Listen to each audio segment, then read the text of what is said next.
دیکھیے اسلام میں جو 4 عبادات فرض کی گئی ہیں، جو 4 ارکان ہیں، ایک رکن تو ہے جس کا تعلق ہے عقیدے سے، کلمہ شہادت،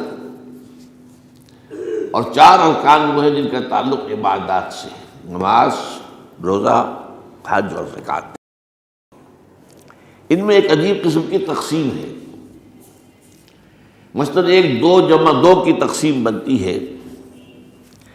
2 عبادات ان میں سے وہ ہیں جو ہر مسلمان پر فرض ہے، امیر ہو غریب ہو، مرد ہو عورت ہو، ہر ایک پر فرض ہے، نماز اور روزہ، یہ دونوں چیزیں ہر ایک پر فرض ہیں۔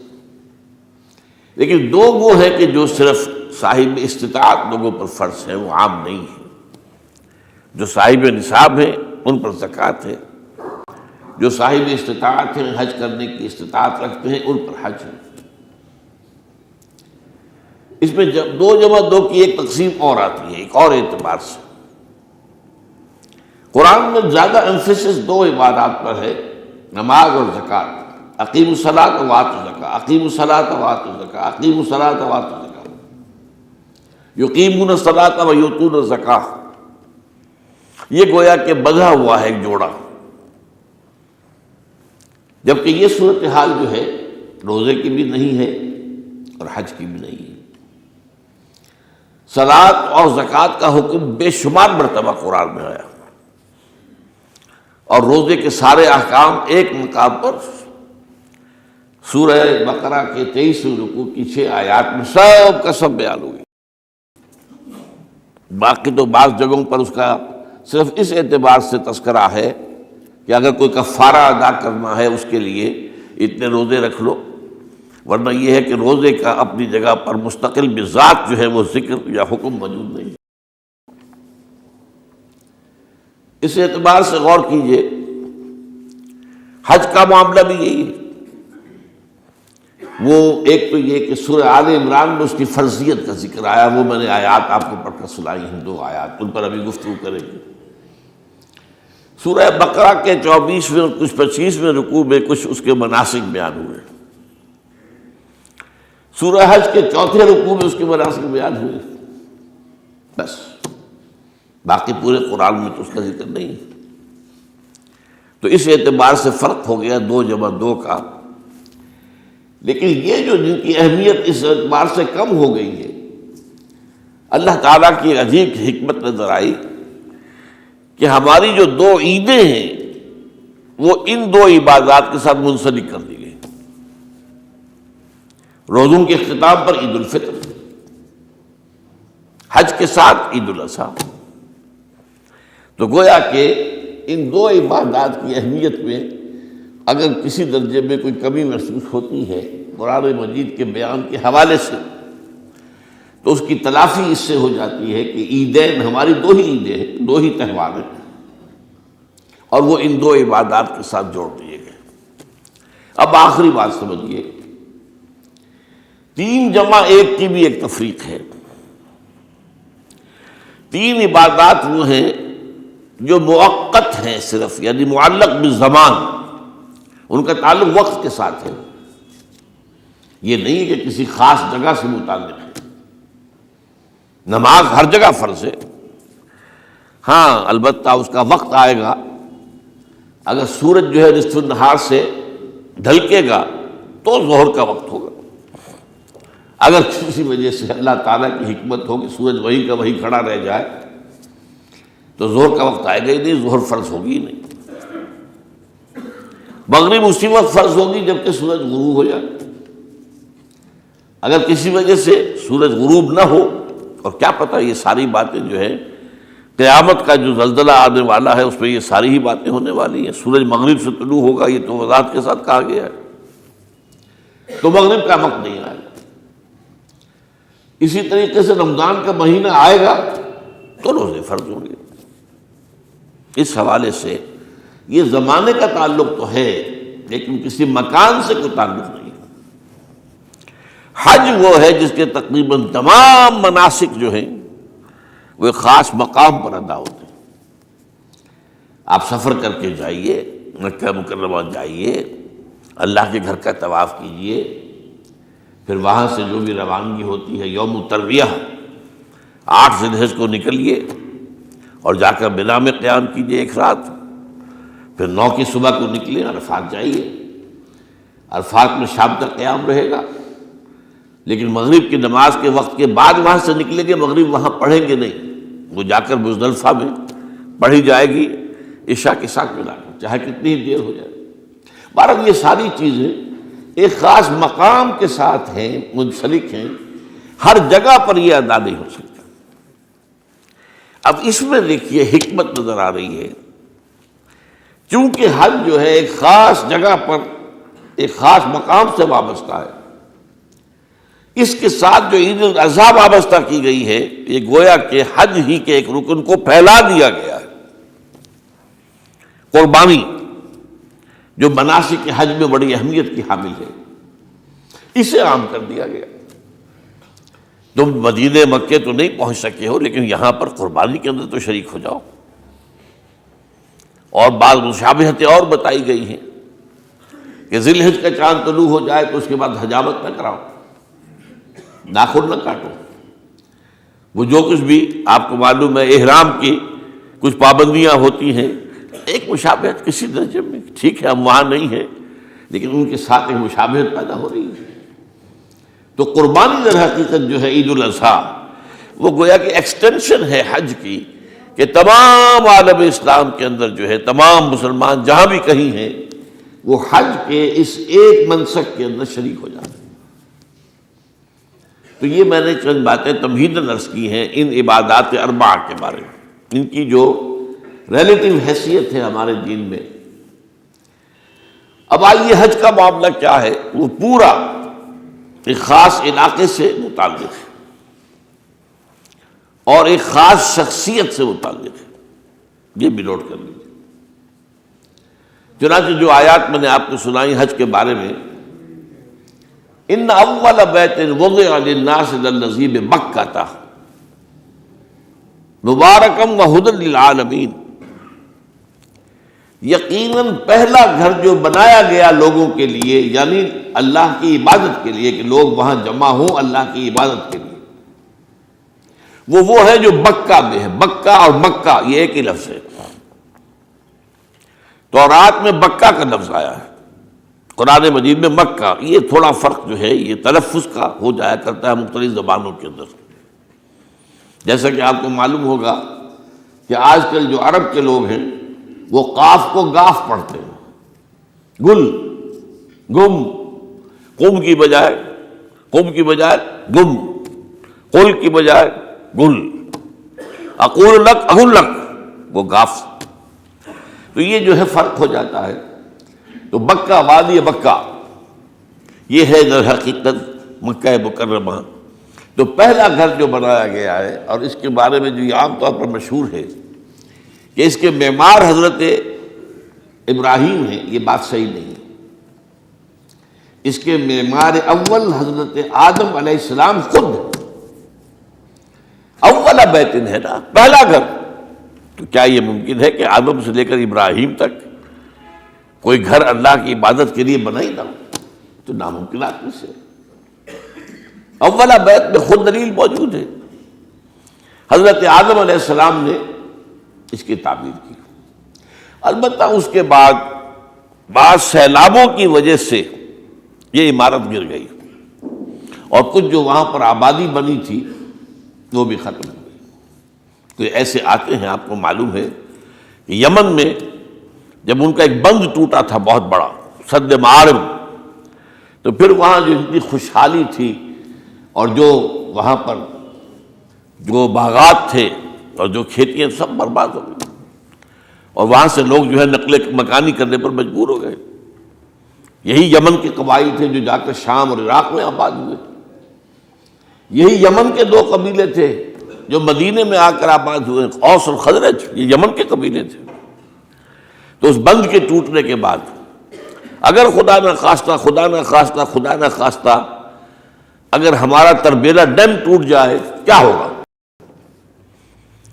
پچھلے دنوں خبریں آئی ہیں اخبارات میں کہ ہندوستان میں غور ہو رہا ہے اس پر کہ تربیلا ڈیم کو اڑا دو، وہ سوچتے ہیں پاکستان کو ختم کرنے کی سبیل کیا ہو سکتی ہے، تو بڑی سمپل ہے اور بڑا آسان کام ہے، بمبارڈمنٹ کر دینا جو ہے، ٹھیک ہے ان کا جہاز آئیں، کچھ کو ہم گرا بھی لیں گے، لیکن کچھ تو آ کر جو ہے وہاں پر وہ اپنے بم جو ہے وہ ہدف کے اوپر گرا جائیں گے، کیا ہوگا؟ یوں سمجھیے کہ جو سونامی کا آیا تھا سیلاب، وہ سونامی کا سیلاب آئے گا بھارت پاکستان کے اوپر، اور ہر چیز تباہ و برباد ہو جائے گی۔ کم سے کم یوں سمجھیے کہ تقریباً 100 میل کی چوڑائی میں، اور یہ سب جو ہے ریگستان بن جائے گا، ہر چیز ختم ہو جائے گا، خدا نہ خواستہ، خدا نہ خواستہ۔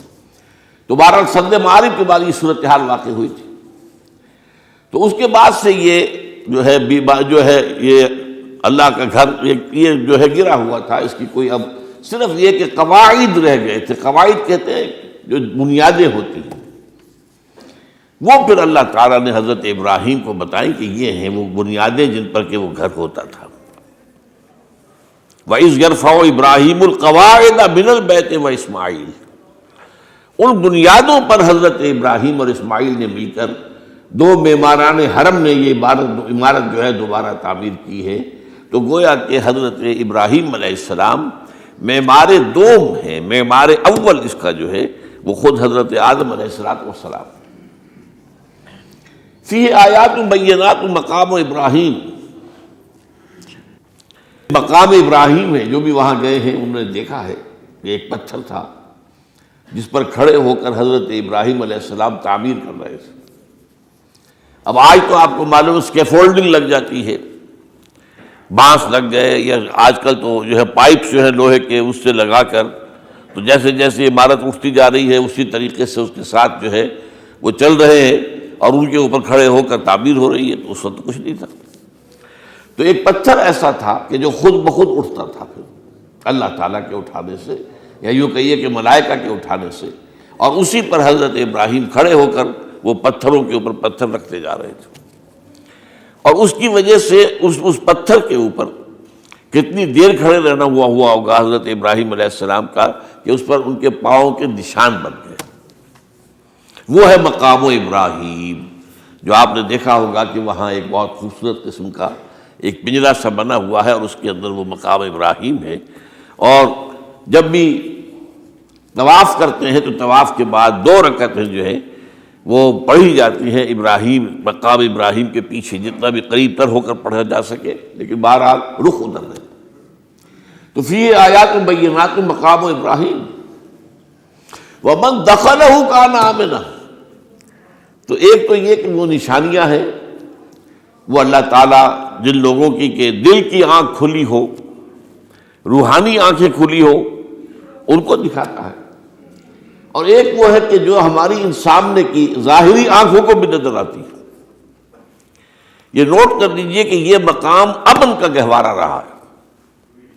عرب میں لوٹ مار، قتل، غارت، قتل کے بدلے میں قتل، پھر قتل کے جواب میں قتل چلتا تھا، لیکن اس وقت بدترین دور میں بھی عربوں کا معاملہ یہ تھا کہ کوئی شخص فرض کیجئے کہ وہ کئی مہینے سے اپنے باپ کے قاتل کو ڈھونڈ رہا ہے تاکہ قصاص لے سکے، بدلہ لے سکے، اسے قتل کر سکے، اسے کہیں نظر نہیں آ رہا، اچانک حرم میں نظر آ جاتا ہے، وہاں وہ نقصان نہیں پہنچائے گا اسے۔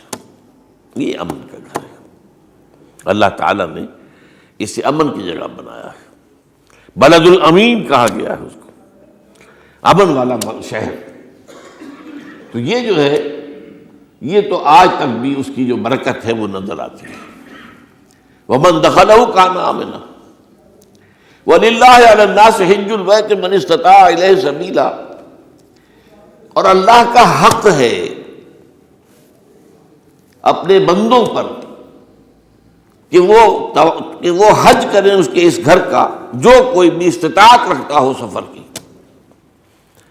اگر زیادہ راہ ہے، خرچہ ہے، جانے آنے کے اخراجات مہیا ہیں، اور یہ کہ آپ پیچھے جن کو چھوڑ کر جا رہے ہیں ان کے لیے بھی اتنے وقت کا جو ہے وہ انتظام ہے، کھانے پینے کا، گزارے کا، نان نفقے کا، تو آپ پر حج فرض ہو گئے۔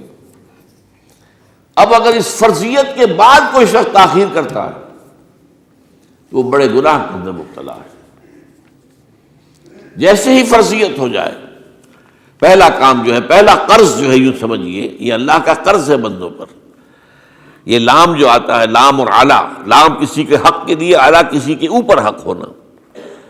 وَلِلَّهِ عَلَى النَّاسِ حِجُّ الْبَيْتِ مَنِ اسْتَطَاعَ إِلَيْهِ سَبِيلًا، یہ تو اللہ کا حق ہے لوگوں پر، لوگوں کے ذمے، یہ قرض ہے اللہ کا کہ اس کے گھر کا حج کریں، جائیں، طواف کریں، اور جو بھی اس کے مناسک ہیں ادا کریں، اور وہیں پر قربانی کا بھی ہے۔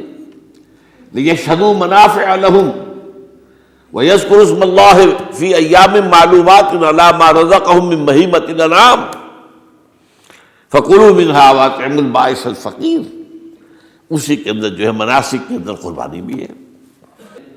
افریقہ میں آپ کو معلوم ہے، شمالی افریقہ میں زیادہ تر لوگ جو ہیں جیسے کہ ہندوستان پاکستان میں ہیں ویسے ہیں، لیکن آپ جنوب میں چلتے جائیے تو رنگ گہرا ہوتا چلا جائے گا، انتہائی سیاہ رنگ وہ بھی ہے، سب آ رہے ہیں، شکلیں جدا ہیں، زبانیں جدا ہیں، لیکن سب کے سب جو ہے ایک ہی نغمہ ان کی زبان پر ہے ایک ہی نغمہ، کہیں واضح کہیں مبہم، وہ ایک ہی مذہب، لبیک اللہم لبیک، لبیک لا شریک لک لبیک، ان الحمد والنعمت لک والملک لا شریک لک۔ اب یہ ترانہ ہے، توحید کا ترانہ ہے، اور گونج رہی ہے اس وقت، آپ اندازہ نہیں کر سکتے کہ وہ پوری سرزمین گونج رہی ہوگی اس ترانے کے ساتھ، کیونکہ تھوڑی تھوڑی دیر کے بعد نئے قافلے داخل ہو رہے ہیں۔ ابھی ایک قافلہ جو ہے اس نے سعی مکمل کی ہے، اس میں شامل ہو گیا، بلکہ اس کے دوران ہی ابھی اس کا ختم نہیں ہوا کہ تیسرا قافلہ چلا رہا ہے۔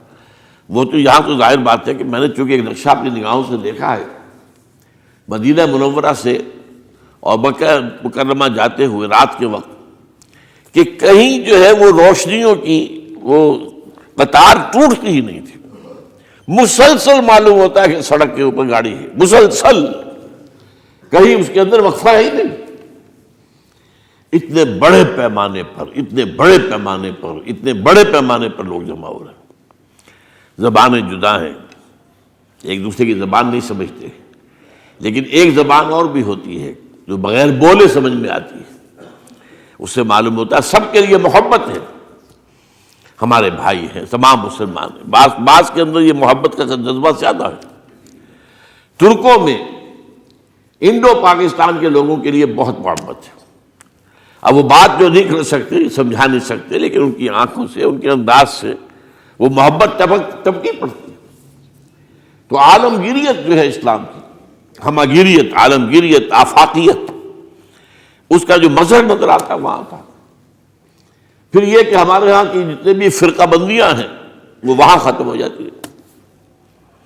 وہاں اہل حدیث ہیں، حنفی ہیں، مالکی ہیں، شافعی ہیں، حنبلی ہیں، یہ کام بھی کیا ہے آ کر انہوں نے، آل سعود نہیں۔ ورنہ اس سے پہلے جو ہے وہ 4 مصلے علیحدہ تھے، وہاں پر 4 جماعتیں علیحدہ ہوتی تھی۔ یہ حنفی مصلح ہے، یہاں پہ حنفی امام ہے وہ پڑھائے گا، یہ شافعی مصلح ہے، شافعی امام ہے وہ نماز پڑھائے گا۔ تو یہ جو ایک تفریق تھی وہاں بھی موجود تھی، انہوں نے ختم کیا، ایک امام کے پیچھے جماعت ہوگی، اسی میں حنفی بھی ہیں، مالکی بھی ہیں، شافعی بھی۔ کچھ ہیں لوگ جو زیادہ، جن کے اندر کچھ زہر زیادہ گھل گیا ہے فرقے واریت کا، وہ پھر نہیں نماز پڑھتے، وہاں پر محروم رہتے، اس کی فضیلتوں کو چھوڑ کر جا کر کہیں اپنے جو ہے گھروں پر جہاں ٹھہرے ہوئے وہاں جا کے نماز پڑھ لیتے ہیں کہ یہ جو ہے وہابی ان کے پیچھے ہماری نماز نہیں ہوتی۔ لیکن نہیں، عام طور پر ایسا نہیں ہے، عام طور پر سب لوگ جمع ہیں، نماز پڑھ۔ اور ایک سب سے بڑا مشاہدہ جو ہوتا ہے، جو مجھے سب سے پہلے ہوا تھا پہلے حج میں، یہ 1962 کی بات ہے، تو میں نے محسوس کیا کہ یہ نماز کے اندر اختلافات جو ہیں اسلام مسلمانوں میں صرف اتنے ہیں کہ جس سے جماعت نہیں ٹوٹتی۔ اختلافات ہے، رفع یدین ہے یا نہیں ہے، آمین بالجہر ہے یا نہیں ہے، اختلافات تو ہیں، لیکن جماعت نہیں ٹوٹتی۔ وہ جو ڈرل ہے، ڈرل جیسے کہ ڈرل ہوتی ہے، آرمی پریڈ ہو رہی ہے، وہ ڈرل ختم نہیں ہوتی۔ ایسا نہیں ہے، میں نے جب سوچا اگر کسی مسلک کے نزدیک رکوع بھی 2 ہوتے، جیسے سجدے 2 ہیں، تو وہ لوگ تو ایک رکوع کے بعد دوسرا رکوع کرتے اور باقی لوگ سجدے میں چلے گئے ہوتے، جماعت ٹوٹ جاتی۔ یا اگر کسی کے نزدیک ہر رکعت کے اندر جیسے رکوع ایک ہے سجدہ بھی ایک ہی ہوتا، تو کچھ لوگ تو ایک سجدہ کر کے کھڑے ہو جاتے ہیں اور دوسرے لوگ جو ہے دوسرا سجدہ کر رہے ہوتے ہیں، جماعت ٹوٹ جاتی۔ تو یہ میں سمجھتا ہوں کہ یہ کس کی حکمت ہے، کس نے یہ طے کیا کہ ٹھیک ہے آپ میں رنگا رنگی بھی ہو، اے ذوق اس چمن کو ہے زیب، اختلاف سے اختلاف بھی ہے، رفع یدین بھی ہو رہا ہے، آمین بالجہر بھی ہو رہا ہے، نہیں بھی ہو رہا ہے، سب کچھ ہے، لیکن وہ اجتماعیت نہیں ٹوٹ رہی۔ یہ وہ یوں سمجھیے کہ یہ زندہ معجزہ ہے اسلام کا کہ 1400 برس بیت گئے ہیں اور کتنے بڑے علاقے میں یہ اسلام پھیلا ہے، اور یہ کہ مختلف مسالک وجود میں آئے، اس میں کوئی شک نہیں ہے۔ حنفی ایک علاقے کے اندر آپ کو ملیں گے صرف شافعی، ہندوستان کا بھی مغربی ساحل کے صرف شافعی ملیں گے آپ کو۔ اس سے آگے آپ جائیے، کیونکہ یہ عرب تاجروں کے ذریعے سے ایمان لائے ہیں یہ لوگ، سری لنکا کے لوگ ہیں، انڈونیشیا کے لوگ ہیں، ملیشیا کے لوگ، سب شافعی ہیں۔ ہندوستان میں چونکہ اوپر سے شمال سے آیا ہے اسلام، یہ ترکوں کے ذریعے سے آیا ہے اور وہ کٹر حنفی تھے، یہاں حنفیت آئی ہے۔ ترک جو ہے کٹر حنفی، یہ ترکی تو تھے جو آئے تھے۔ یہ کون تھا؟ محمود غزنوی کون تھا؟ سبکتگین کون تھا؟ الپتگین کون تھا؟ بختیار کاکی کون تھا؟ قطب الدین بختیار، یہ کون تھے؟ سب ترک۔ اور ترک بھی کون؟ غلامان، خاندان غلامان یاد کیجیے۔ لیکن بہرحال ان کے ذریعے سے جو اسلام ان کے ساتھ آیا ہے وہ خالص حنفی اسلام، تو کوئی حرج نہیں، وہاں جا کر سب جمع ہو جاتے ہیں ایک وحدت کے اندر۔ تو یہ چند مشاہدات وہاں کے ہوتے ہیں جو ہماری ظاہری آنکھوں کو بھی نظر آ جاتے ہیں، جس کا کہ قلب کے اوپر بڑا گہرا اثر پڑتا ہے۔ اب میں ایک موضوع لے رہا ہوں، یہ جو قربانی کا مسئلہ ہے، اس کے بارے میں ایک زمانے میں تو بہت منکرین حدیث کی طرف سے اس کے خلاف بڑی جو ہے ایک مہم چلی تھی کہ ختم کیا جائے اس کو، یہ خام خواہ جو ہے خرچ ہوتا ہے بہت بڑا اور ضائع ہوتا ہے گوشت، اتنے بڑے پیمانے پر گوشت ہوتا ہے، کھایا نہیں جاتا۔ اچھا ایک زمانے میں فریج بھی نہیں تھے، یہ بھی نہیں کہ آپ محفوظ کر دیں، گوشت ضائع بھی ہو سکتا تھا، اور بھی چیزیں جو ہے وہ گوشت کی وہ صحیح طور سے استعمال نہیں ہوتی تھی۔ تو اس کے اوپر بڑا پروپیگنڈا منکرین حدیث کا رہا کہ یہ جو ہے قربانی صرف حج کے موقع پر ہے۔ میں اس کی نفی کے لیے آج آپ کو بتا رہا ہوں کہ سورہ حج کے اندر جو دو رکوع ہیں، ایک چوتھا ایک پانچواں، چوتھے رکوع میں بھی قربانی کا ذکر ہے، پانچویں میں بھی قربانی کا ذکر ہے۔ یہ ایک دم جو ہے ایک جگہ پر جو دو طرح کی قربانیوں کا ذکر ہو رہا ہے، یہ کیوں ہو رہا ہے؟ چوتھے رکوع میں وہ مناسک حج کے ساتھ اس کا ذکر ہے، وہاں جو فرمایا گیا لِيَشْهَدُوا مَنَافِعَ لَهُمْ وَيَذْكُرُوا اسْمَ اللَّهِ عَلَىٰ مَا رَزَقَهُم مِّن بَهِيمَةِ الْأَنْعَامِ فِي أَيَّامٍ مَّعْلُومَاتٍ عَلَىٰ مَا رَزَقَهُم مِّن بَهِيمَةِ الْأَنْعَامِ فَكُلُوا مِنْهَا وَأَطْعِمُوا الْبَائِسَ الْفَقِيرَ۔ وہاں پہ قربانیاں دو، پھر اللہ کا نام لو، ان جانوروں پر جو اللہ نے تمہیں عطا کیے ہیں ان جو معین دنوں کے اندر دو، فی ایام معلومات، اور پھر اس میں سے خود بھی کھاؤ، اور جو ہے جو جیسے صدقہ کا گوشت ہوتا ہے وہ نہیں ہے، وہ قربانی کا گوشت ہے، اس میں سے آپ خود بھی کھائیں اور غرباء کو کھلائیں، غریبوں کو دیں، مساکین کو دیں۔ تو یہ پورا حکم آ چکا چوتھے رکوع کے اندر۔ پانچواں رکوع پورا کا پورا جو ہے وہ عید الاضحیٰ پر ہے میرے نزدیک۔ یہی حکمت صوم کے بارے میں ہے کہ وہاں جب ایک حکم تکرار کر کے آیا کہ پہلے فرما دیا گیا فَمَنْ كَانَ مِنْكُمْ مَرِيضًا أَوْ عَلَىٰ سَفَرٍ فَعِدَّةٌ مِّنْ أَيَّامٍ أُخَرَ، اگر بیمار ہو کوئی اور یہ یا کہ سفر پر ہو تو وہ تعداد دوسرے دنوں میں پوری کرے۔ پھر کیا وجہ دوبارہ آ رہا ہے؟ شہر رمضان الذی انزل فیہ القرآن ھدی للناس وبینات من الھدی والفرقان فمن شہد منکم الشہر فلیصمہ ومن کان مریضا او علی سفر فعدۃ من ایام اخر۔ کیوں؟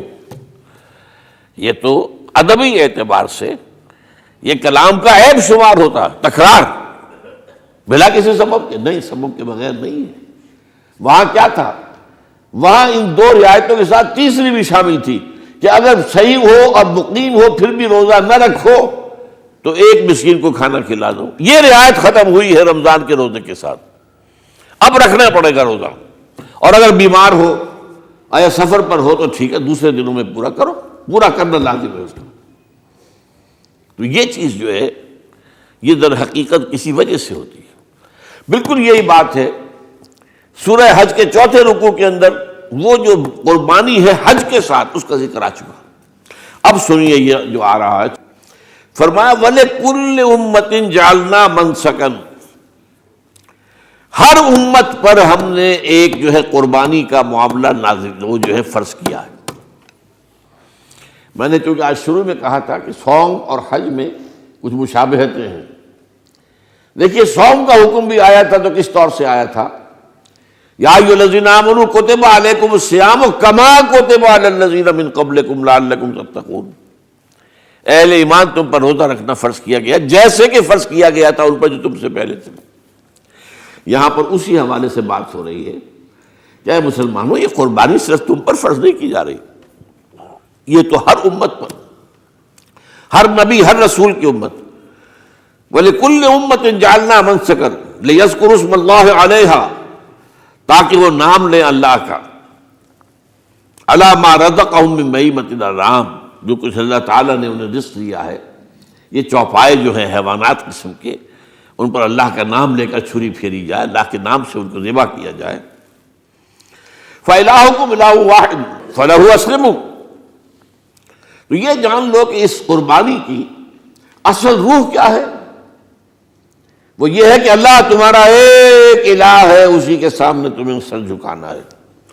یہ روح تقویٰ اگر نہیں ہوگی تو یہ قربانی بے معنی ہو جائے گی. نماز و روزہ و قربانی و حج یہ سب باقی ہیں, تو باقی نہیں ہے. جب اللہ تعالیٰ کے ساتھ تعلق نہیں ہے تو یہ ساری چیزیں ریچولز بن جائیں گی. اب یہ بھی ہوتا ہے 20-20, 25-25 ہزار کے بکرے جو ہیں وہ لوگ لیتے ہیں, پھر ان کو گھماتے ہیں, پھراتے ہیں, ان کے اوپر ریشمی چادریں چڑھاتے ہیں, ان کو جو ہے وہ مہندی لگا کر. بہرحال وہ چیزیں جو ہیں یہ اظہار اس طرح کا یہ تو پسندیدہ نہیں ہے. تو یہ تو لوگوں کو دکھانے کی بات ہے اور اپنے پیسے کی جو ہے اپنی دولت کے اظہار کا ایک ذریعہ ہے. لیکن یہ کہ بہرحال قربانی انسان کرے, اور یہ کہ اس کے اندر روح جو ہے تقویٰ کی وہ موجود ہوگی. فَإِلَٰهُكُمْ إِلَٰهٌ وَاحِدٌ فَلَهُ أَسْلِمُوا وَبَشِّرِ الْمُخْبِتِينَ, اور اے نبی ان لوگوں کو بشارت دے دیجئے کہ جو اللہ کے سامنے جھکے رہتے ہیں, خشوع اور خضوع کی شکل اختیار کرتے ہیں. الذین اذا ذکر اللہ وجلت قلوبہم, وہ لوگ کہ جب اللہ کا نام لیا جائے تو ان کے دل لرز اٹھتے ہیں. والصابرین علی ما اصابہم, اور صبر کرنے والے جبکہ اس چیزوں پر کہ جو اللہ کی طرف سے ان پر آ گئی ہوں, مصیبتیں, کوئی تکالیف. والمقیم الصلاۃ, اور نماز کو قائم کرنے والے. ومما رزقناہم ينفقون, اور جو کچھ ہم نے انہیں دیا ہے اس میں سے خرچ کرنے والے. یہ ایک نظام ہے پورا کا پورا جو اس آیت میں بیان کر دیا گیا. اس کا ایک جز جو ہے وہ یہ بھی ہے وَلِكُلِّ أُمَّةٍ جَعَلْنَا مَنْسَكًا, یہ قربانی کا معاملہ جو ہے یہ بھی ہم نے ہر امت کے اوپر فرض کیا, ہر امت جو ہے اس کے اوپر لازم کیا گیا, اور اے مسلمانوں آج تم پر بھی لازم کیا جا رہا ہے. وَالْبُدْنَ جَعَلْنَاهَا لَكُم مِّن شَعَائِرِ اللَّهِ, اور یہ جو قربانی کے اونٹ ہیں, یہ خاص طور پر چونکہ عرب میں تو اونٹ کی قربانی ہوتی تھی, دوسرے جانور تو وہاں کم ہوتے ہیں, اور بہرحال ان کی قیمتی متاع بھی اونٹ ہے. وَالْبُدْنَ جَعَلْنَاهَا لَكُم مِّن شَعَائِرِ اللَّهِ, یہ اللہ تعالیٰ کے شاعر میں سے یہ اونٹ جو ہے یہ قربانی کا اونٹ ہے, یہ مکے لے جایا جا رہا ہے, یا یہ بکرے اور یہ مینڈے جو ہیں یہ قربانی کے ہیں, یہ وہاں جا رہے ہیں. تو یہ بھی گویا کہ ایک طرح سے اللہ کی نشانیاں بن جاتی ہیں. ان کے حوالے سے اللہ تعالیٰ کا ایک تصور اور اللہ تعالیٰ کے ساتھ ایک ذہنی رشتہ قائم ہوتا ہے. لیکن فیہا خیر, تمہارے لیے اس میں خیر ہے, بھلائی ہے. چنانچہ جب وہ جاتے تھے حج کے لیے تو جو بھی ان کے ساتھ دودھ دینے والا جانور ہے, قربانی کی نیت ہے لیکن دودھ جو ہے اس کا استعمال کر سکتے ہیں درمیان میں, اور بھی کوئی اگر ان کی کوئی چیزوں سے فائدہ اٹھانا ہو. لکم فیہا خیر.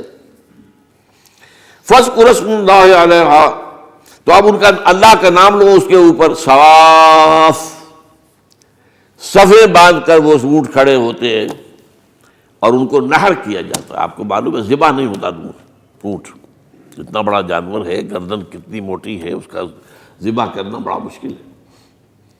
نہر کہتے ہیں اس کو۔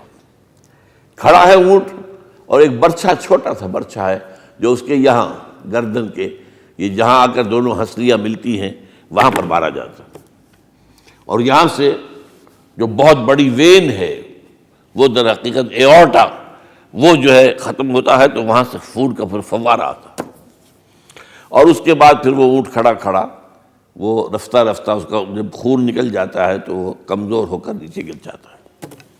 یہ نہر ہے۔ اقول قولی ھذا واستغفر اللہ لی ولکم ولسائر المسلمین والمسلمات۔